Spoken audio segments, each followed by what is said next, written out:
Hello दोस्तों, आज हम इंडियन कॉन्स्टिट्यूशन के दिल में जाएंगे। आर्टिकल 14 और 15। ये आर्टिकल्स इंडिया में इक्वलिटी राइट्स की नींव है। ये सुनिश्चित करते हैं कि हर सिटीजन के साथ बराबरी का व्यवहार हो। चलिए आर्टिकल 14 से शुरू करते हैं। कानून के सामने समानता।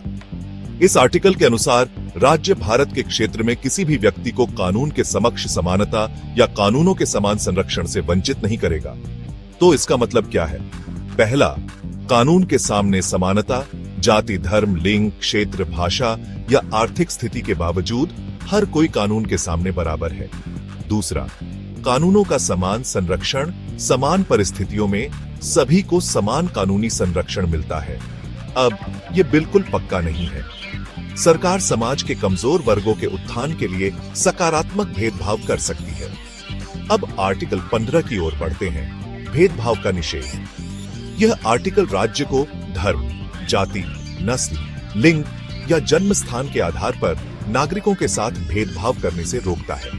यहाँ इसके मुख्य उपखंड दिए गए हैं। आर्टिकल 15 हुआ, किसी भी नागरिक के साथ धर्म, मूल वंश, जाति, लिंग या जन्म स्थान के आधार पर भेदभाव नहीं किया जा सकता है। आर्टिकल 15(2), नागरिकों को दुकानों, होटलों और मनोरंजन स्थलों जैसे सार्वजनिक स्थानों तक पहुंचने से वंचित नहीं किया जा सकता है। आर्टिकल 15(3), महिलाओं और बच्चों को समान अवसर सुनिश्चित करने के लिए राज्य विशेष प्रावधान कर सकता है। आर्टिकल 15(4), सामाजिक और शैक्षणिक रूप से पिछड़े वर्गों, अनुसूचित जातियों और अनुसूचित जनजातियों के लिए विशेष प्रावधान किए जा सकते हैं। आर्टिकल 15(5), यह निजी संस्थानों सहित शैक्षणिक संस्थानों में अनुसूचित जातियों, अनुसूचित जनजातियों और अन्य पिछड़ा वर्ग के लिए आरक्षण की अनुमति देता है। ये महत्वपूर्ण क्यों है?